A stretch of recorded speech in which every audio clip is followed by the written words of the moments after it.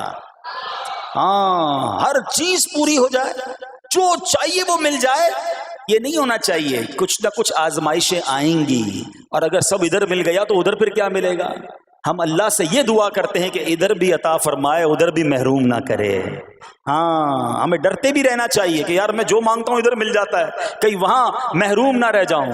تو آزمائش آئے تو صبر کرنا چاہیے, اللہ کی رضا کے طور پہ زندگی گزارنی چاہیے. ایک بار نبی پاک علیہ الصلوۃ والسلام انصار کے پاس تشریف لے گئے تو فرمایا کیا تم مومن ہو؟ بڑا کمال کا سوال جواب ہے, ذرا غور کیجئے گا.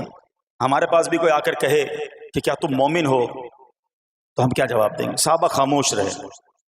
سیدنا فاروق اعظم نے کہا حضور ہاں ہم مومن ہیں. شاید ہمارا بھی جواب یہی ہوگا مومن ہے. مگر اگلا سوال سنو نبی پاک علیہ الصلوۃ والسلام کا. فرمایا کہ اگر تم مومن ہو تو تمہارے ایمان کی علامت کیا ہے؟ ہاں, اب ہم سے کوئی یہ سوال کرے تو ہم جواب کیسے دیں گے؟ بھائی تم کہہ رہے ہو مومن ہیں, واٹ از دا سمٹمز, کوئی نشانی کوئی علامت تو بتاؤ نا. اب یہ سوال کرنے والے کون ہیں؟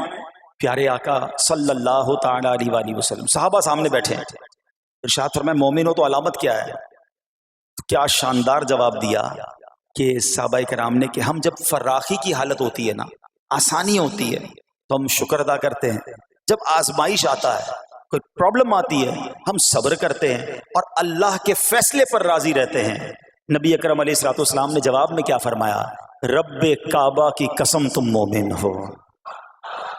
تو پتہ یہ چلا کہ مومن ہونے کی نشانی یہ ہے کہ جب اچھے دن آئیں تو شکر کرے, اور مشکل کے دن آئیں تو اللہ کی رضا پر, اللہ کے فیصلوں پر راضی رہے, صبر کرے. اب آؤ سوال کرتے ہیں. اچھے دن آتے تو ہم کیا کرتے ہیں؟ ارے بھائی میں تو انتظار میں تھا, تھوڑے پیسے آئیں تو فلاں عیاشی کروں, فلاں گناہ کروں. تھوڑے پیسے تھے تو وہ کام ہی نہیں کر پا رہا تھا, اب تو موقع میں لگا ہے, اب تو دن آئے ہیں. معاذ اللہ, جس کو اللہ نعمتیں دیتا ہے, فراخی دیتا ہے, تو وہ اللہ کی نافرمانی میں لگ جاتا ہے. اور جب اس کو کوئی آزمائش بھیجتا ہے تو وہ ناشکری کہہ کر, بلکہ بعض اوقات تو کفریہ کلمات منہ سے نکال کر ایمان سے بھی ہاتھ دھو بیٹھتا ہے. ایسا نہیں ہونا چاہیے. عقل مند وہ ہے, یاد رکھنا کہ رب جتنی عطائیں بڑھائے ہم اتنے سجدے بڑھائیں, ہم اتنے صدقے بڑھائیں. دیکھو نا دنیا میں کیا ہوتا ہے, آپ کو کوئی تحفہ دے, آپ کیا کہتے ہیں؟ شکریہ, جزاک اللہ. دوبارہ تحفہ دے, آپ کہتے ہیں بہت مہربانی. تیسری بار دے, بندہ کہ یار یہ تو مجھ پر کتنا مہربان ہے. اتنی مہربانیاں, ناراض نہیں ہونا چاہیے. جو تمہیں دنیا میں 2-4 تحفے دے دے, تم اسے ناراض نہیں کرنا چاہتے. جب سے میں پیدا ہوا, جب سے وہ نواز رہا ہے, وہ ناراض نہ ہو جائے اس کا کوئی خیال نہیں. وہ دیے جا رہا ہے. ہم تو دیکھتے ہیں نا, بندہ غریب ہوتا ہے, تھوڑے گناہ, جیسے جیسے امیر ہوتا گیا اس کے پر پرزے نکلنا شروع ہو جاتے ہیں, مسجد سے دور, نمازوں سے دور, معاذ اللہ حرام کاموں میں پڑ جاتا ہے. ارے اللہ کے بندے, تجھے رب نواز رہا ہے, تیرے تو سجدے بڑھنے چاہیے تھے. لیکن ہوتا کیا ہے, وہ عطائیں بڑھاتا ہے, لوگ خطائیں بڑھاتے ہیں. نہ کرو ایسا. جب فراخی ہو, جب اللہ کی طرف سے آسانی ہو تو شکر ہو, اور جب آزمائش آئے تو صبر ہو. یہی مومن کی نشانی ہے. اور اللہ سے دعا کرتے ہیں کہ اللہ کریم ہمیں اپنے شکر گزار اور صبر کرنے والے بندوں میں شامل فرما لے. اور یقین کریں صبر کا جو پھل ہے نا, وہ کہتے ہیں نا صبر کا پھل میٹھا. او ہو, بالکل ٹھیک کہا, بلکہ بہت میٹھا ہے. سنو, اللہ عز و جل فرماتا ہے کہ جب میں کسی بندے کو بیماری میں مبتلا کروں, ہو سکتا ہے یہاں بھی میرا کوئی بھائی بیمار بیٹھا ہو, مدنی چینل کے ناظرین میں سے کوئی بیمار بیٹھا ہو. دیکھو بیماری آئے نا, شکوہ مت کرنا, صبر کرنا. فضیلت سنو, حدیث قدسی ہے, اللہ فرماتا ہے جب میں اپنے کسی بندے کو بیماری میں مبتلا کروں اور وہ اس پر صبر کرے, کسی سے شکایت نہ کرے تو میں اس کے گوشت کو اچھے گوشت سے اور اس کے خون کو اچھے خون سے بدل دیتا ہوں. پھر اگر اسے شفا دیتا ہوں تو ایسی شفا دیتا ہوں کہ اس کے نامہ اعمال میں کوئی گناہ نہیں رہتا. اور اگر میں اسے دنیا سے اٹھا لوں تو اسے اپنی رحمت کاملہ کے سائے میں لے جاتا ہوں. ارے کمال ہو گیا. بیماری آئی, بیماری جب جاتی ہے تو گناہوں سے بھی پاک کر کے جاتی ہے. صرف ایک ہی تو کنڈیشن ہے, صبر کرنا. بیماری آئی, صبر کرنا. ہاں, کسی سے بات نہ کریں, شکوہ نہ کریں, اللہ کی بارگاہ میں عرض کریں مولا تیری مہربانی, ہاتھ میں درد ہے باقی جسم تو سلامت ہے, اے اللہ آنکھ میں درد ہے باقی جسم تو سلامت ہے, اے اللہ گردوں میں پرابلم ہے میرا باقی جسم تو سلامت ہے, یہ بھی تیری مہربانی ہے. اللہ کرے کہ ہم شکر گزار بندے بن جائیں, کیونکہ یہ بیماری تو ہمارے گناہ معاف کروانے آئی تھی. مگر افسوس یہ ہے کہ جو گناہ معاف کروانے والا کام ہمارے ساتھ ہوا اس میں بھی ہم نے اللہ کو ناراض کر دیا اور شکوے شکایات کی. سنو سنو, اس نے اخلاق کے پیکر نبیوں کے تاجور صلی اللہ تعالی علیہ وسلم نے ارشاد فرمایا, ابھی تو صرف بیماری کی بات ہوئی نا, اب آؤ اگر کسی کو کاروبار میں نقصان ہو گیا, کسی کے پیسے کم ہو گئے, کسی کی جان و مال کا کوئی نقصان ہوا, کوئی آگ وغیرہ لگ گئی. سنو, اللہ کے حبیب علیہ الصلوۃ والسلام فرماتے ہیں کہ اللہ ارشاد فرماتا ہے, پھر حدیث قدسی ہے کہ جب میں اپنے کسی بندے کے بدن یا اس کے مال یا اس کی اولاد کی طرف کوئی سختی بھیجوں, پھر وہ صبر جمیل کے ساتھ اس کا استقبال کرے تو قیامت کے دن مجھے اس سے حیا آئے گی کہ میں اس کے لیے میزان قائم کروں یا اس کا نامہ اعمال کھولوں. ہائے ہائے ہائے, سمجھتے ہو اس کا مطلب؟ اللہ فرما رہا ہے مجھے حیا آئے گی کہ اپنے بندے سے اب کیا حساب لوں. جب آزمائش بھیجی تھی تو اس نے صبر کیا تھا, اس نے شکوہ نہیں کیا تھا. خدا کی قسم میں آپ سے پوچھتا ہوں, میرا کوئی نقصان ہو جائے اور قیامت کے دن میرا نامہ اعمال نہ کھولا جائے, مجھے اللہ کی بارگاہ میں حساب نہ دینا پڑے, مجھے بتاؤ یہ دنیا کے حساب نقصان کی کیا حیثیت ہے اگر ادھر بخشا جائے. سنو تو صحیح, رب فرما رہا ہے کہ مجھے حیا آتی ہے کہ اس کے لیے میزان قائم کروں یا اس کا نامہ اعمال کھولوں. ارے یہ ساری دنیا کی دولت, یہ ساری دنیا کی آسائشیں ایک طرف, اگر قیامت کے دن حساب کتاب میں آسانی مل جائے, اللہ بلا حساب جنت میں داخل کر دے, اس سے بڑھ کر کوئی نعمت نہیں. مگر آج افسوس یہ ہوتا ہے کہ اگر کسی پر امتحان آتا ہے وہ اس امتحان میں فیل ہو جاتا ہے. اس حدیث میں ایک لفظ استعمال ہوا صبر جمیل کے ساتھ. اب یہ بھی بڑا مسئلہ ہے کہ لوگوں کو یہی نہیں پتا کہ صبر جمیل ہے کیا. لوگ کہتے تو بہت ہیں اللہ پاک آپ کو صبر جمیل عطا فرمائے, اب اس سے پوچھو بھائی صبر جمیل کی تعریف کیا ہے, تو پھر تعریف نہیں پتا ہوتی. یہ کسی جمیل بھائی کا صبر نہیں ہے کہ جس کو صبر جمیل کہا جاتا ہے. صبر جمیل کی تعریف سمجھو. علماء کہتے ہیں کسی مصیبت زدہ اور غیر مصیبت زدہ کو برابر میں دیکھو مگر دونوں میں کوئی فرق نظر رہا ہے.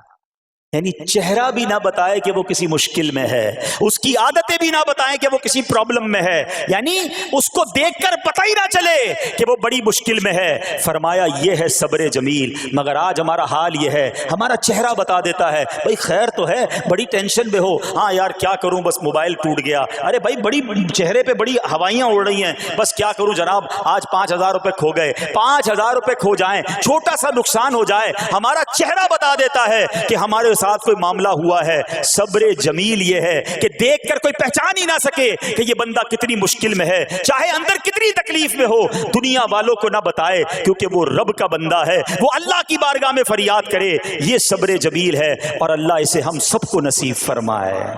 ہاں یہ بڑی کمال کی بات ہے. ہم کیا کرتے ہیں سارے جہان کو بتاتے ہیں, اچھا پھر آخر میں لوگ کہتے بھی ہیں جب پورے محلے کو بتا دیا نا پھر اس کے بعد کہتے ہیں بس کیا کریں بھائی صبر ہی کر رہے ہیں. اب آپ صبر نہیں کر رہے حضرت, ہاں آپ کا صبر چلا گیا, آپ نے ساری دنیا کو تو بتا دیا. صبر یہ ہے کہ صبر پہلے صدمے پر ہوتا ہے. جیسے ہی آپ کو کوئی صدمہ لگا نا, اب آپ جانے رب جانے, نہ بتائیں کسی کو, ٹھیک ہے. وہ الگ بات ہے آپ کسی کو دعا کے لیے کہہ دیں, لیکن بڑا نقصان ہو گیا, بڑی مشکل ہو گئی, بڑی پریشانی ہو گئی, اس سے حل تو کوئی نہیں ہونا. اچھا ہمارا ماجرا ایک اور بھی بڑا عجیب ہے, مشکل ہو جائے تو سب کو بتاتے ہیں, آسانی ہو جائے تو پھر کسی کو نہیں بتاتے. 5,000 کا نقصان سارے محلے کو پتا ہے, 50,000 کا فائدہ ہوا پھر کسی کو بتایا آپ نے؟ نہیں یار بتاؤں گا تو نظر لگ جائے گی. گھر والوں کو تو بالکل بھی نہیں بتاؤں گا, خرچہ بڑھا دیں گے. گھر والوں کو ساری ٹینشن کی خبریں جا کے دے رہے ہوتے ہیں، مارکیٹ میں بڑا نقصان ہو گیا، آج بڑا مندہ ہے، ارے بھائی کاروبار بالکل نہیں ہے، تاکہ گھر والوں کا خرچہ روک سکے. اور جیسے ہی کاروبار اچھا ہو گیا گھر جاتے پھر بھی وہی والا منہ بنا لیتے ہیں تاکہ ان کو پتہ نہ چلے میں بڑے پیسے کمانے لگا ہوں. یہ نہ کیا کریں.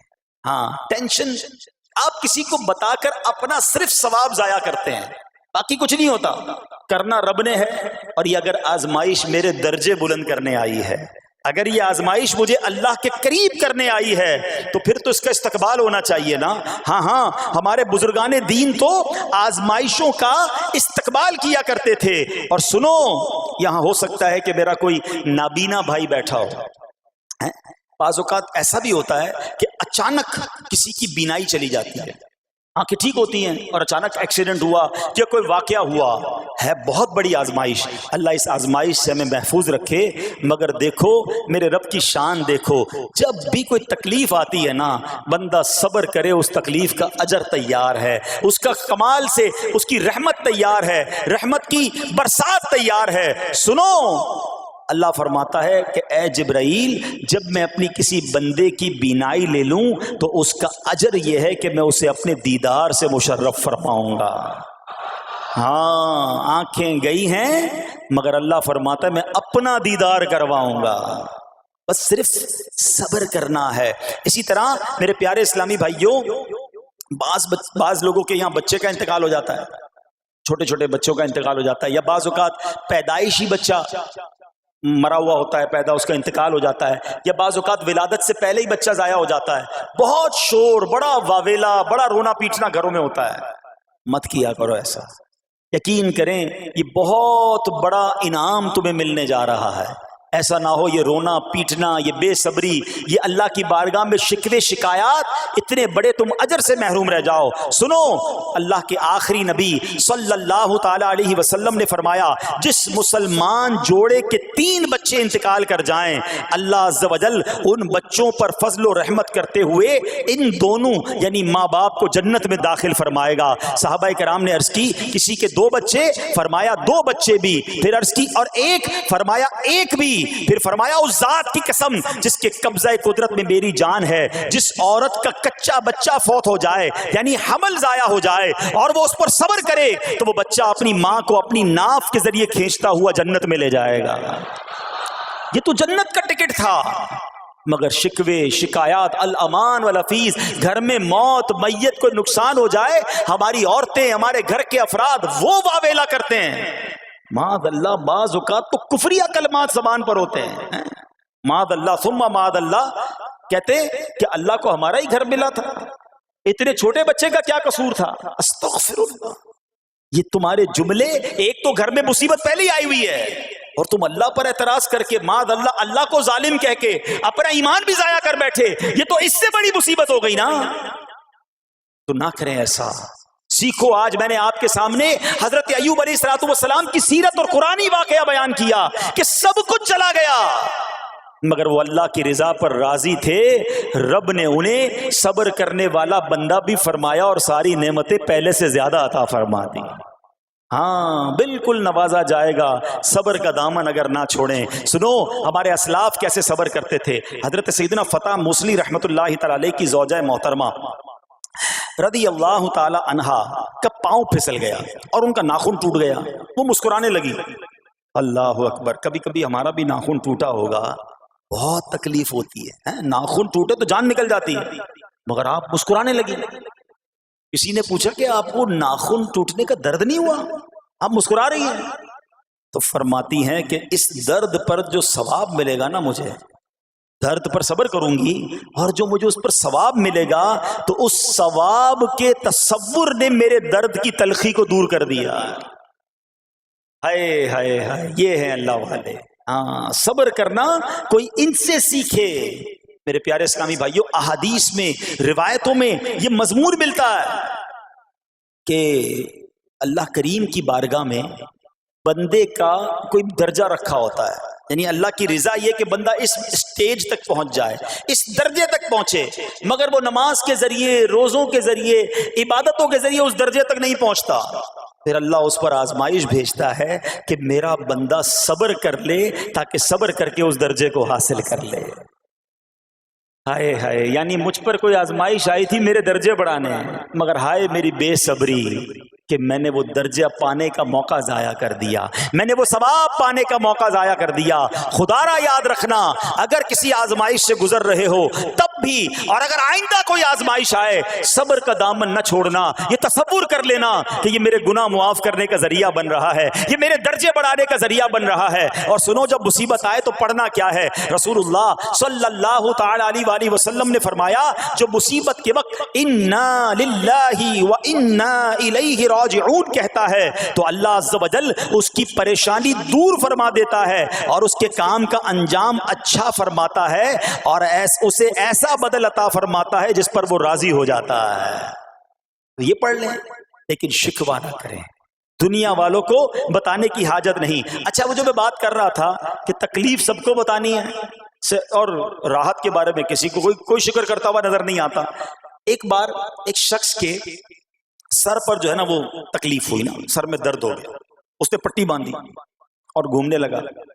اس زمانے میں حضرت رابعہ بصریہ رضی اللہ رحمۃ اللہ تعالی علیہا، اللہ کی بہت بڑی ولیاں ہیں، آپ نے اس کو دیکھا کہ کیوں پٹی باندھی ہے؟ وہ کہتا سر میں درد تھا اس لیے پٹی باندھی ہے۔ بات تھوڑی سی باریک ہے، سمجھدار لوگ سمجھیں گے، اس لیے پٹی باندھی ہے کہ سر میں درد تھا۔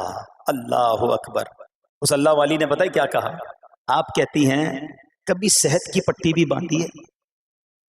ہاں، یہ جملہ ہے بڑا سمجھنے والا ہے، یعنی اللہ نے اتنے دنوں تک صحت میں رکھا تو کسی کو نہیں بتایا، اور تھوڑے دنوں کی تکلیف آئی تو پٹی باندھ کے سب کو بتانے چلا ہے کہ رب نے بیمار کیا ہے۔ ہاں، ہمیں اللہ کریم کی طرف سے آزمائش ہمیشہ تھوڑی آتی ہے۔ اگر اپنی زندگی کا ہم پورا عرصہ کیلکولیٹ کریں نا کہ بھئی 40 سال کا کوئی بندہ ہو گیا تو کتنے دن ہوئے 40 سال میں؟ ٹھیک ہے، ایک بار کبھی بیٹھ کے اکیلے میں حساب کرنا، اتنے ہزار دن میں نے دنیا میں گزارے، کتنے دن بیمار رہا؟ تو شاید چند دن، 100 دن، 50 دن، 200 دن بنیں گے۔ کئی ہزار دنوں میں سے اگر چند دن اللہ نے مجھ پر آزمائش ڈالی تو ہزاروں دن راحت بھی تو ڈالی نا، صحت بھی تو عطا فرمایا۔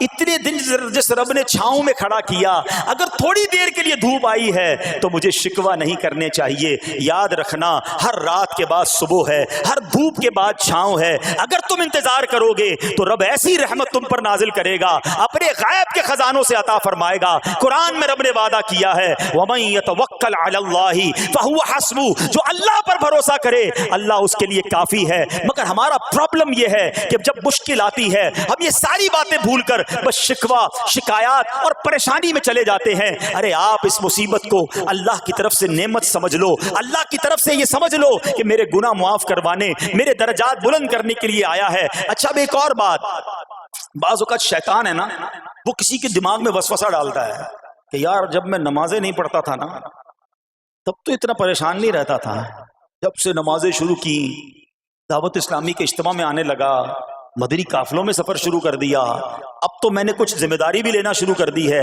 ارے میں نے جب سے امامہ پہنا ہے، یہ داڑھی رکھ لی ہے، میری کوئی اسلامی بہن سن رہی ہے کہ بے پردہ گھومتی تھی تو کوئی اتنا ٹینشن نہیں تھا، اب میں نے جناب پردہ کرنا شروع کیا ہے، قرآن پڑھنا شروع کیا ہے تو ٹینشنیں شروع ہو گئی ہیں۔ اب شیطان بعض لوگوں کے ذہنوں میں یہ وسوسہ ڈالتا ہے کہ میں تو دین کے قریب ہو رہا ہوں، اللہ کے قریب ہو رہا ہوں، اور مجھ پر آزمائشیں کیوں آ رہی ہیں؟ سنو، سبحان اللہ، اللہ کے حبیب علیہ الصلوۃ والسلام کی کیا شان ہے۔ اعلیٰ حضرت ایسے ہی نہیں کہتے کہ میں نثار تیرے کلام پر، ملی یوں تو کس کو زبان نہیں، وہ سخن ہے جس میں سخن نہ ہو، وہ بیان ہے جس کا بیان نہیں۔ میرے آقا نے کم و بیش 1450 سال پہلے یہ مسئلہ سالو کر دیا۔ حضرت سیدنا سعد بن ابو وقاص رضی اللہ تعالیٰ عنہ فرماتے ہیں کہ میں نے عرض کی، یا رسول اللہ صلی اللہ تعالیٰ علیہ وسلم، سب سے زیادہ مصیبتیں کن لوگوں پر آئیں؟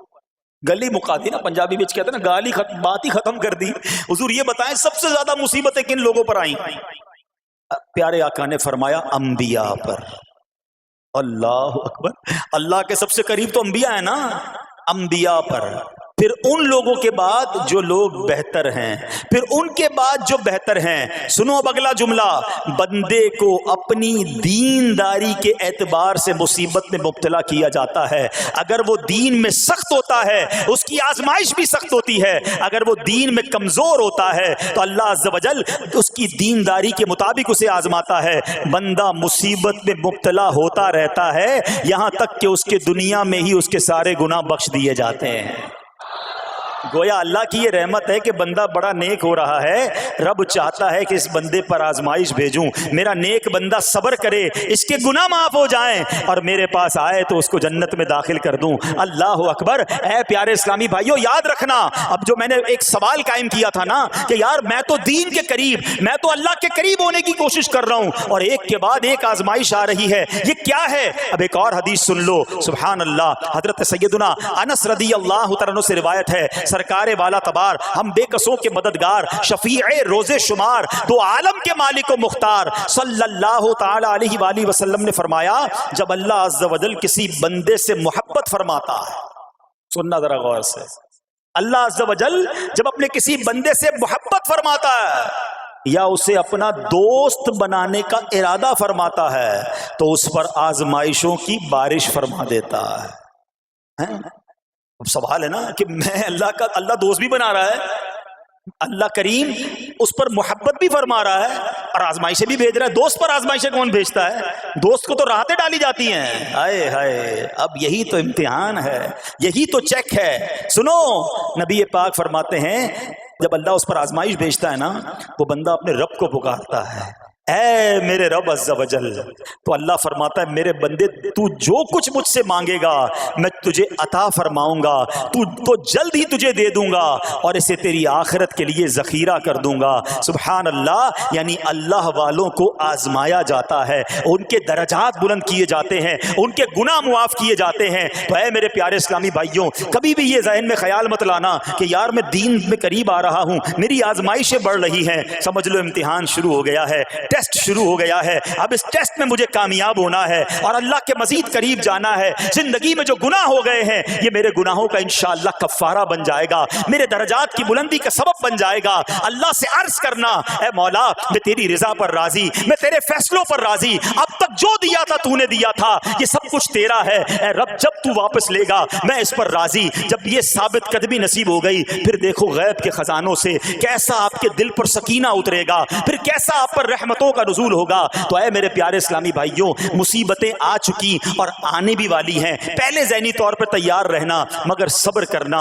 یہ چند دنوں کی، چند گھنٹوں کی، چند لمحوں کی مصیبت ہے مگر یہ تمہارے درجات کو بلند کر دے گی۔ رب کریم صبر کرنے والوں کو پسند فرماتا ہے۔ اور جو میں نے بات کہی تھی کہ صبر بھی کریں اور جب اللہ کریم کی طرف سے راحتیں آ جائیں تو شکر بھی کریں، کیا شاندار رب کا قرآن میں فرمار ہے۔ اللہ فرماتا ہے وَإِذْ تَأَذَّنَ رَبُّكُمْ لَئِن شَكَرْتُمْ لَأَزِيدَنَّكُمْ وَلَئِن كَفَرْتُمْ إِنَّ عَذَابِي لَشَدِيدٌ۔ اللہ قرآن میں فرماتا ہے اور یاد کرو جب تمہارے رب نے اعلان فرما دیا کہ اگر تم میرا شکر ادا کرو گے میں تمہیں اور زیادہ عطا کروں گا۔ ہاں شکر کرو رب اور دے گا، مگر اگلا حصہ سمجھنے والا ہے، اور اگر تم ناشکری کرو گے تو میرا عذاب سخت ہے۔ اللہ نے اپنے عذاب سے بھی ڈرایا ہے اور شکر کرنے کا درس بھی دیا ہے۔